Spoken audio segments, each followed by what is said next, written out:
대한민국 사람들이 사랑하는 시인 가운데 나태주라는 시인이 있습니다. 시인은 어머니의 사랑만큼이나 따뜻하고 소박한 언어로 우리 마음을 어루만져주는 시를 여러 편 지었습니다. 시인께서 노래하는 어머니는 거창한 영웅이 아니고 늘 우리 곁에서 묵묵히 자리를 지켜주는 존재로 그려졌습니다. 그의 시 중에서 어머니의 마음을 잘 담아낸 구절들과 이야기를 정리하면 몇 가지 다음과 같이 소개해드릴 수 있을 겁니다. 시인 나태주가 말하는 어머니는 꽃을 보듯 너를 본다 라는 뜻이고, 무조건적인 긍정의 힘을 가진 분이 어머니라고 그는 표현합니다. 우리가 잘 알고 있는 그의 시 가운데 풀꽃이라는 시가 있습니다. 자세히 보아야 예쁘다, 오래 보아야 사랑스럽다, 너도 그렇다. 짧은 시이지만 이 시 속에는 세상이 나를 알아주지 않아도 나를 자세히 그리고 오래 바라봐주며 끝내 너는 예쁘다, 너는 사랑스럽다라고 말해주는 어머니의 마음을 가장 잘 표현한 시라고 말합니다. 시인 나태주는 평소 강연에서도 어머니에 대한 애틋함을 자주 표현했습니다. 그는 어머니라는 존재는 세상에 태어나 가장 먼저 만나는 하나님이라고 이야기할 만큼 하나님의 사랑을 우리에게 가장 아름답게 표현한 사랑이 어머니의 사랑이라고 신학자들도 그렇게 말합니다. 이 시인은 자신이 병석에 누워 힘들었을 때 가장 힘이 되었던 것은 대단한 격언도 아니었고 영웅 호걸도 아니었고 어머니가 차려주신 따뜻한 밥상 한 그릇이었다고, 그리고 힘들 때 애썼다라는 짧은 한마디를 회상하며 어머니만큼 우리에게 힘과 용기를 주는 것은 없다고 이야기했습니다. 그의 시를 좋아하고 사랑하는 사람들은 한결같이 그의 시가 유독 쉽고 편안한 이유를 어려운 지식이 아니라 어머니가 아이에게 들려주는 자장가처럼 낮은 목소리로 세상을 위로하고 싶어하기 때문이라고 말합니다. 그의 시 중에는 어머니를 직접적으로 노래한 이런 구절이 있습니다. 이 세상에 나를 가장 많이 알고 나를 가장 많이 용서하고 나를 가장 많이 사랑하는 한 사람, 바로 당신입니다, 어머니. 어쩌면 나태주 시인의 이 시 자체 그 하나가 우리의 어머니를 가장 깊이 새길 수 있는 그런 걸로 다가옵니다. 화려하진 않지만 곁에 있으면 마음이 놓이고 지쳤을 때 아무 조건 없이 등을 내밀어주는 따뜻함이 어머니에게 있기 때문이죠. 나태주 시인의 시도 우리에게 너는 존재 자체로 충분히 귀하다는 엄마의 목소리를 대신 전해주는 것 같습니다. 그는 어머니라는 시에서 또 이렇게 말합니다. 어머니라는 말 속에는 강물이 흐르고 있습니다. 어머니라는 말 속에는 산맥이 솟아 있습니다. 어머니라는 말 속에는 눈물 어린 기도가 숨어 있고 어머니라는 말 속에는 따뜻한 아랫목이 놓여 있습니다. 우리가 불효를 하고 세상에 나가 길을 잃을 때도 어머니는 그 자리에 서서 우리를 기다리는 커다란 나무가 되십니다. 오늘 우리가 있는 것은 이러한 어머니가 있기 때문인 줄로 믿습니다. 어머니가 누군지 모르는 사람은 있어도 어머니 없이 이 땅에 태어난 사람은 아무도 없습니다. 이 땅에 존재하는 한 어머니에 대한 그 고마움과 그 은혜를 갚는 삶으로 살아가는 것이 인륜지 큰 도라고 믿습니다. 1차 대전 후에 영국의 처칠이 대독 강경책을 인정받아서 연립 내각의 수상이 되었고 전쟁을 승리로 끌어냄으로써 국민적인 영웅으로 부상했습니다. 영국의 많은 신문 일간지에서 그를 인터뷰하고 최고조에 달한 그의 기사를 냈습니다. 한 신문사에서 이 처칠의 유치원 시절부터 대학 졸업할 때까지 그를 가르쳤던 선생님을 모두 만나 인터뷰를 하고 그 내용을 신문 전체에 게재했습니다. 보도를 처칠이 보았습니다. 그 기사를 본 처칠이 신문사에 짧은 편지 한 통을 냈습니다. 귀 신문의 조사에서 가장 중요한 스승 한 분이 빠졌습니다. 그분은 나의 어머니라고. 유치원 때부터 대학 졸업할 때까지 나를 가르쳤던 훌륭한 선생님, 교수님이 다 유명하지만 내 가슴 속에 가장 위대한 선생님으로 남아있는 사람은 내 어머니라고. 그렇습니다. 저와 여러분도 마찬가지일 겁니다. 로마가 세계를 지배할 당시에 세계적인 어머니를 대표하는 두 여인이 있었습니다. 한 사람은 유명한 참여록을 후세에 남긴 어거스틴의 어머니 모니카이고, 다른 한 사람은 네로의 황제의 어머니 아그리피나였습니다.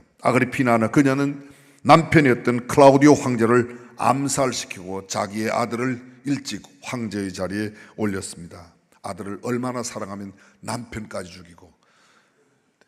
아들을 싫어하는 엄마는 하나도 없습니다. 남편을 좋아하고 존경하는 아내는 그렇게 많지 않습니다. 남편을 죽이고 아들을 황제에 시켜놨는데, 그 황제가 우리가 알고 있는 역사상 가장 악한 황제이고, 결국은 그 황제가 자기를 황제의 자리에 앉힌 어머니를 죽입니다. 그게 네로입니다. 그러나 모니카, 이 어머니는 아들 어거스틴이 그의 내적 갈등과 정신적인 고뇌에서 헤어나지 못하고 극도의 방탕과 방종의 생활로 집을 뛰쳐나갑니다. 그리고 사생아를 낳고 허랑방탕한 삶으로 그의 모든 젊은 생활을 유리방황하며 보냅니다. 어거스틴의 어머니 모니카는 하루도 빠짐없이 눈물로 그를 위하여 기도합니다.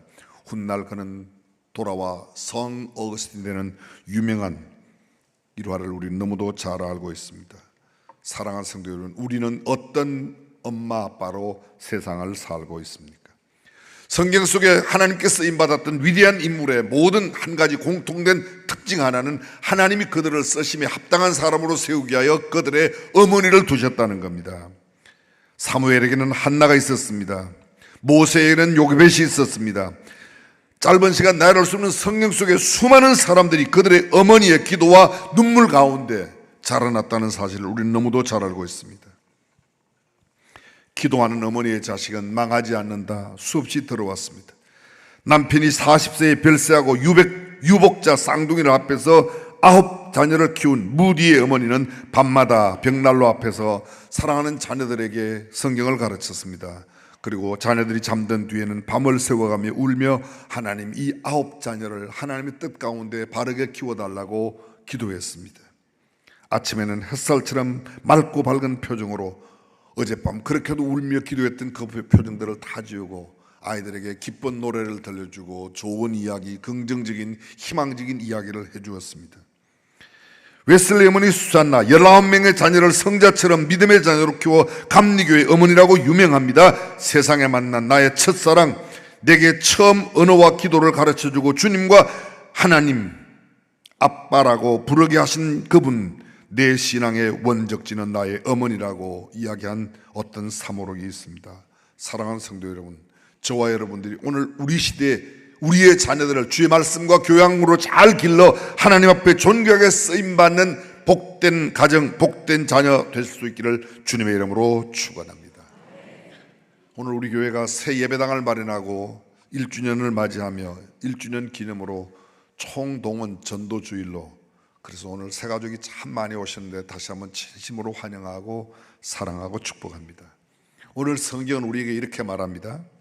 지혜 있는 자는 궁창의 빛과 같이 빛날 것이요 많은 사람을 옳은 대로 돌아오게 한 자는 별과 같이 영원토록 빛나리라. 혹시 여러분 쉰들러 리스트라고 하는 영화를 보신 적이 있습니까?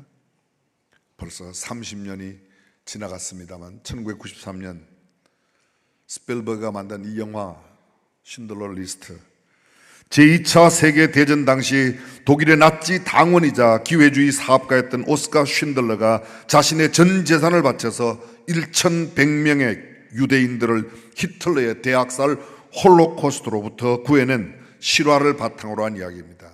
많은 유대인들이 아우슈비츠 수용소에서 가스실에서 그냥 죽어나갔습니다. 전쟁 중 한탕을 노리고 폴란드로 온 사업가 쉰들러는 나치 간부들과 인맥을 쌓고 유대인의 자본과 노동력을 이용해 그릇 공장을 세우고 큰 돈을 법니다. 돈에 눈이 어두웠던 그는 오직 이윤만 추구하던 그런 삶을 살았습니다. 그런데 어느 날 나치에 의해 무참하게 학살당하는 유태인들, 특히 빨간 옷을 입은 소녀 하나가 처참하게 죽어가는 모습을 목격하면서 큰 충격을 받고 양심의 가책을 느끼기 시작합니다. 드디어 그는 자신의 공장을 유대인 수용소로부터 안전한 피난처로 만들기에 결심하고 수용소 소장 아몬 괴테에게 그에게 뇌물을 주고 난 뒤에 자신의 공장에 꼭 필요한 숙련공이라며 유대인 명단을 작성했습니다. 그것이 소위 말하는 쉰들러 리스트, 그가 작성한 명단입니다. 전쟁이 끝날 때까지 쉰들러는 자신의 전 재산을 틀어 유대인들을 지키며 보호했습니다. 독일이 완전히 패망하여 없어질 때까지 이미 언급한 대로 1100명의 생명을 건져냈습니다. 영화가 거의 끝나는 장면, 절체절명의 위기에서 생명을 건진 유대인들이 자신들의 금리를 빼서 그것으로 반지를 만들고 그것을 자기들의 생명을 구해준 쉰들러에게 그 반지를 갖다 주는데 반지 안에 글자를 새겼습니다. 그 글자가 한 사람을 구한 것이 세상을 구하는 것이라고 그렇게 썼습니다. Whoever saves one life saves the world entire. 이 반지를 손에 받은 쉰들러는 주체할 수 없는 눈물을 흘리며 오열하고 후회합니다. 그는 자신의 차를 가리키며 이렇게 말합니다. 내가 이 차를 팔지 왜 팔지 않았는가? 이 차를 팔았더라면 10명은 더 구원했을 터인데. 그의 가슴에 달려있는 나치 핀 뺍니다. 그 핀, 이 핀을 팔았더라면 2명은 더 구원했을 텐데. 자신의 양복에 달린 이 핀까지 빼면서 더 한 명이라도 더 구하지 못한 그것 때문에 안타까워하는 장면이 이 영화의 마지막 장면에 그가 오열하며 나타납니다. 기적같이 생명을 구원받았던 유태인들이 진심 어린 안타까움과 한없는 후회를 하고 있는 이 쉰들러에게 사과를 하고 한편 감사하고 위로를 들으며 진솔한 그들의 마음을 그들에게 전했습니다. 그가 행한 일이 얼마나 가치 있고 소중한 일인지, 당신이 행한 일이 가장 위대한 일이라고 이야기합니다. 바로 여기에 쓰여있는 한 사람을 구하는 것이 세상을 건져낸 것이라고 하는 이 말, 우리가 잘 알고 있는 유태인의 탈무드에 나오는 이야기입니다. 가장 높은 가치가 무엇인지, 보배로운 것이 무엇인지, 가장 귀하게 여겨야 할 것이 무엇인지 성경도 말합니다. 한 사람의 영혼이 온 천하보다 귀하다고 이야기합니다. 사랑하는 성도 여러분, 오늘을 살고 있는 우리 모두가 언젠가는 내일 없는 날을 맞이하게 될 것입니다. 수많은 구원받은 사람들이 천국에서 우리가 세상에 남겨놓은 많은 재물과 물질들이 허망하게 불타는 것을 내려다볼 날이 있을 겁니다. 만약 우리가 그 광경을 목도하게 된다면 단 한 영혼이라도 더 구원하는데 사용하지 못한 것을 가슴 찢으며 후회하고 한탄스러워할지 모르겠습니다. 마치 쉰들러 리스트의 마지막 장면처럼. 오늘 성경은 이렇게 말합니다. 지혜 있는 자는 궁창의 빛같이 빛날 것이요 많은 사람을 옳은 대로 돌아오게 한 자는 별과 같이 영원토록 빛나리라. 그렇습니다. 궁창의 빛과 같이 빛날 인생이 있습니다.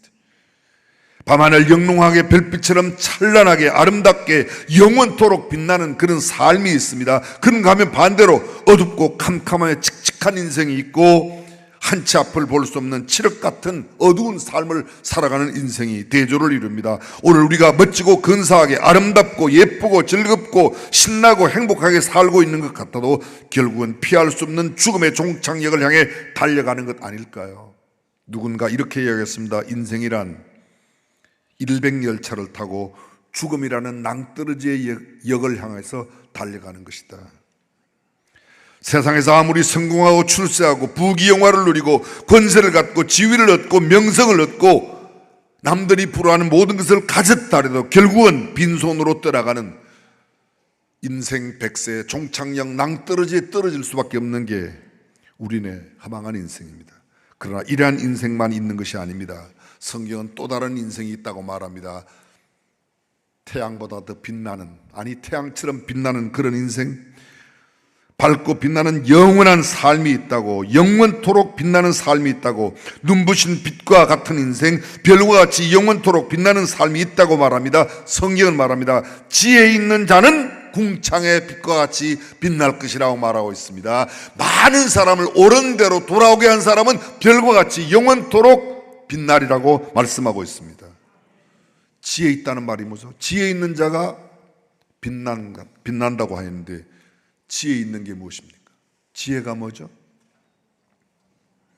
여기서 지혜란 무엇을 가르치는가? 세상의 지식이나 학문을 가르치는 것 정도 이상입니다. 세상 지식은 우리를 번뇌케 한다고, 근심하게 한다고 말하고 있습니다. 전도서 1장 8절은 이렇게 기록되어 있습니다. 지혜가 많으면 번뇌도 많으니 지식을 더하는 자는 근심을 더하느니라. 여기 말하는 지혜는 우리가 말하고 있는 지혜와는 다른 세상의 지식, 세상에 갖춘 것을 이야기합니다. 전도서 12장 2절 함께 읽어볼까요? 내 아들아, 또 이것들로부터 경계를 받으라. 많은 책들을 짓는 것은 끝이 없고 많이 공부하는 것은 몸을 피곤케 하느니라. 저도 몇 권의 책을 쓰긴 하지만 글쎄요, 지금보다 훨씬 젊은 날에 책을 안 쓴다. 어떤 출판사에서 저더러 그러더라고요. 그래 보자, 끝까지 네가 안 쓰나 보자. 그 사람의 예언이 맞았습니다. 되도록이면 많은 책을 쓰지 않으려고. 성경은 이렇게 말합니다. 많은 책을 짓는 것은 끝이 없고, 한 50권, 100권 내면 만족할까요? 끝이 없습니다. 많이 공부하는 것은 몸을 피곤케 하느니라. 사실은 왜 많이 공부하죠? 피곤하지 않은 삶을 살려고, 더 행복하고 기쁘고 즐거운 삶을 살려고 많이 공부하는데 성경은 그렇게 말하지 않습니다. 전도서 9장 11절 말씀, 이런 말씀이 있습니다. 함께 봅니다.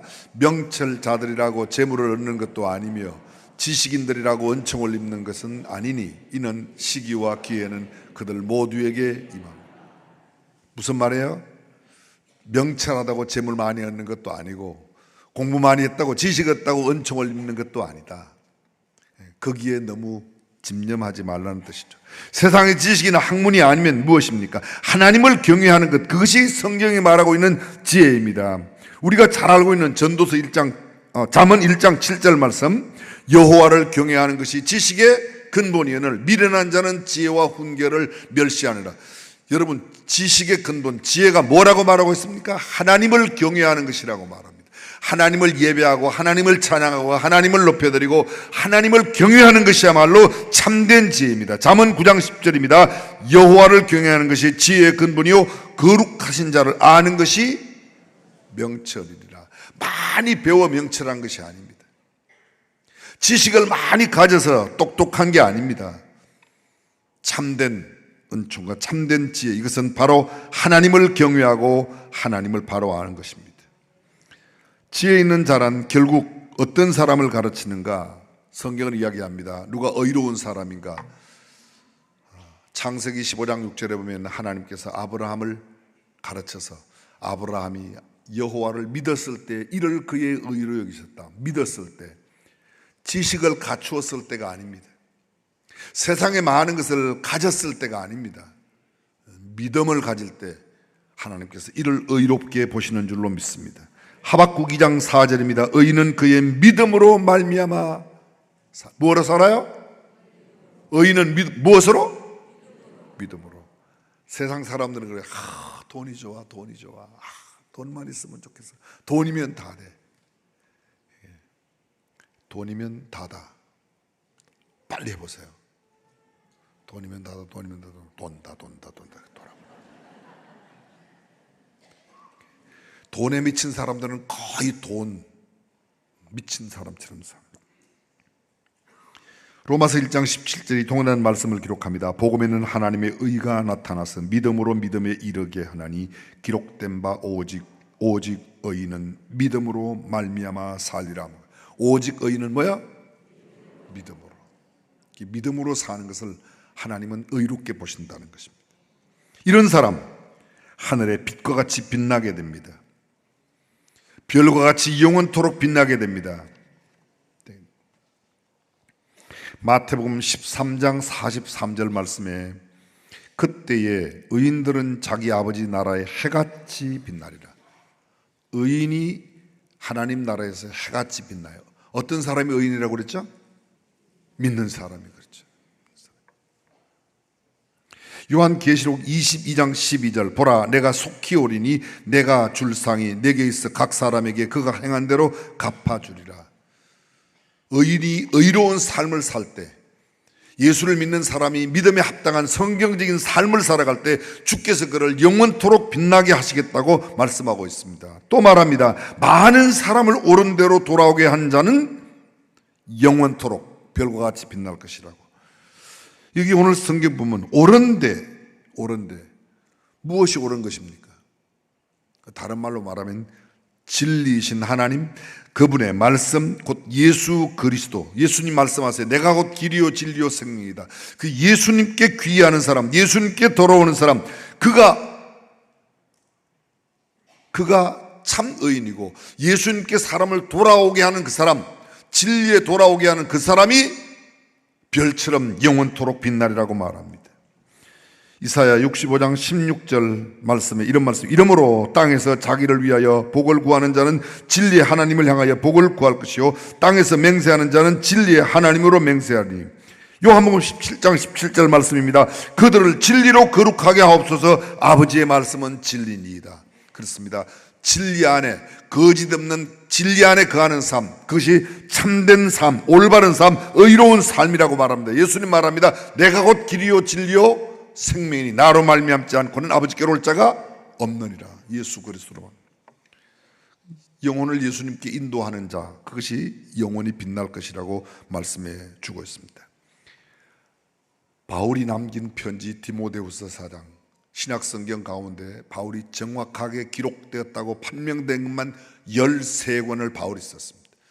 13권 성경 가운데 마지막 성경이 디모데후서이고 디모데후서는 4장으로 되어 있습니다. 넉 장으로 되어 있습니다. 그 4장 5절에 이런 말씀이 있습니다. 그러나 너는 모든 일에 신중하여 고난을 받으며 전도자의 일을 하며 네 직무를 하라. 뭐 하라고? 한마디로 전도하라고. 영혼 구원하라고. 전도, 이 디모데후서 4장 2절 말씀, 2절, 방금 우리가 5절 읽었는데 2절, 너는 말씀을 전파하라. 때를 어떤지 못 어떤지 항상 힘쓰라. 범사에 오래 참음과 가르침으로 경책하며 경계하며 권하라. 너는 말씀을 전파하라. 복음을 전하고 하나님의 말씀을 전하는 것, 그것만이 영원토록 빛나는. 재물을 많이 쌓아라, 높은 지위에 올라가라, 명예를 많이, 아닙니다. 주의 복음을 전하고 말씀을 전하고 영혼을 구원하면 영원토록 하늘의 별처럼 빛나게 될 줄로 믿습니다. 그런데 이 일이 우리의 마음과 우리의 뜻과 우리의 결심, 우리의 노력으로 되는 게 아닙니다. 영혼 구원, 사람들이 가끔 그렇게 말합니다. 나는 전도는 은사가 없어. 전도는 은사가 아닙니다. 세상에는 두 종류의 사람밖에 없습니다. 그 두 종류의 사람은 하나는 전도해야 하는 사람이고 하나는 전도를 받아야 하는 사람입니다. 이미 예수 믿는 사람은 전도해야만 하고 아직 예수 믿지 않은 사람은 전도 받아야만 합니다. 저와 여러분들은 대다수가 전도를 해야만 하는 사람. 그런데 우리 마음대로 잘 안 돼요, 전도가. 그렇죠? 잘 돼요?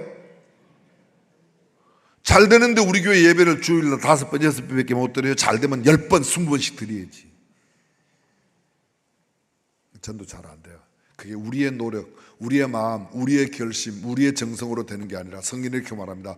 오직 성령이 너희에게 임하시면 예루살렘과 온 유대와 사마리아와 땅끝까지 이르러 내 증인. 오직 성령이 임해야만 내가 증인의 삶을 살아갈 수 있습니다. 복음을 전할 수 있습니다. 내 결심으로, 내 노력으로, 내 지식으로, 내 경험으로 되는 것이 아니라 하나님께서 주시는 성령의 능력으로만 가능한 줄로 믿습니다. 내가 말 잘하고 내가 설명 잘하고 내가 예화 잘 들고 내가 정말 그럴듯하게 표현 잘해서 예수 믿는 게 아닙니다. 성령이 역사해야 영혼이 구원받게 되고 영혼 구원받는 그 일을 말미암아 우리가 뭐요? 하늘에 영원토록 빛나는 삶이 된다고 성경은 이야기해 주고 있습니다. 오늘 저와 여러분들 총동원 전도 주일로 어버이 줄로 지키는 오늘 우리 주변에 아직도 구원받아야 될 그 영혼들을 위하여 정말 복음을 나누는 성령의 능력으로 살아가는 성도들이 되시기를 주님의 이름으로 축원합니다.